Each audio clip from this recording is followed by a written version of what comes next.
Joining us now to expand on this and so much more, Fox News contributor, former White House Chief of Staff, Karl Rove. Karl, I sometimes think we need to recalibrate once in a while. I don't think I have to tell you to be patriotic, but do you think sometimes people forget how great this place is? Oh, absolutely. And thanks for doing this segment. It was a surprise to me, and it was a very pleasant surprise. You're right. As a country, we focus on the bad things, but we don't understand and put them in the context of what this country is and what it represents around the world. You know, even the problems that we have on the southern border, people are coming here not because they think it's a hellhole. They're coming here because they believe in what they have heard about the American dream, the ability of people of modest backgrounds to rise in life based on hard work and energy and commitment. And you're right. We are such a grand country that has done so much for the world. I was talking this morning, just by coincidence, with the ambassador to the United States to the country of Netherlands, which has the second largest U.S. military cemetery abroad, and the graves there are tended by volunteers, Dutch volunteers, who come and tend those graves.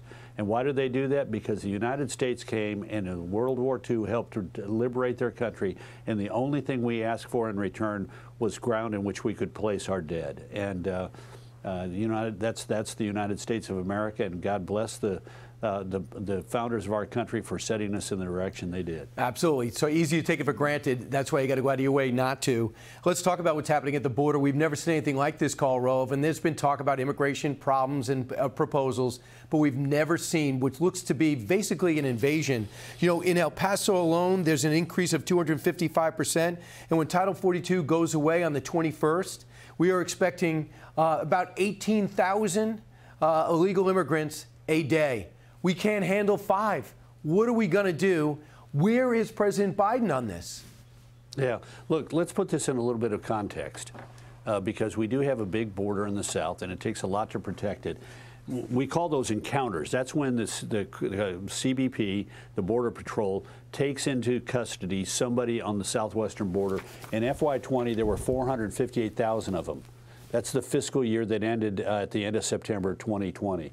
2021, there were 1,734,000. Fiscal year 22, which ended at the end of September of this year, 2,378,000. Think about that. That is over a 500% increase in 3 years. And in October, wow, the first month of the fiscal year, 230,000 encounters across the border. The anticipation is that in FY22, there were 600,000 getaways. Those are people who come across the border and are not apprehended and processed by the Border Patrol. This is a gigantic humanitarian crisis. These communities are being overwhelmed.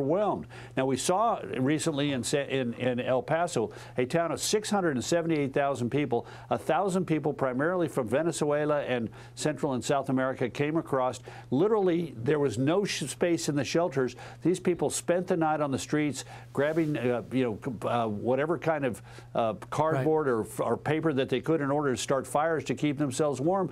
We saw that, but that is happening in smaller towns all across the border where Eagle Pass or Yuma, Arizona. And it's amazing that we only grab it when we get into a big city and it collapses because 1,000 people have come across in a town of nearly 750,000 people. That ain't what's happening in these smaller towns. They're being overwhelmed almost every day by 250 or 300 people coming across. And think about the states that got to write big checks of their taxpayer dollars, like Operation Lone Star in Texas and the operation in Arizona, and in New York, the mayor's asking for $1 billion.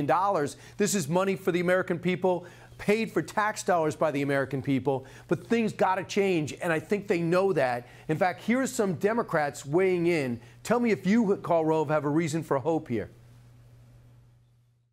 I don't know why they keep avoiding the border and saying there's other things more important than visiting the border. If there's a crisis, show up. Just show up. We sent a letter very similar 3 weeks ago that said, hey, where's your plan? We never got a response back. So would you ask them to wait? I think that if they don't have a plan, then they need to wait to end. I think it's important for the administration to recognize it's a crisis. We all know it's a crisis. When you have a crisis in your country, you should deal with it. Elections are over. 3 Democrats weighing in, admitting what we all know. Is there hope there? Last minute.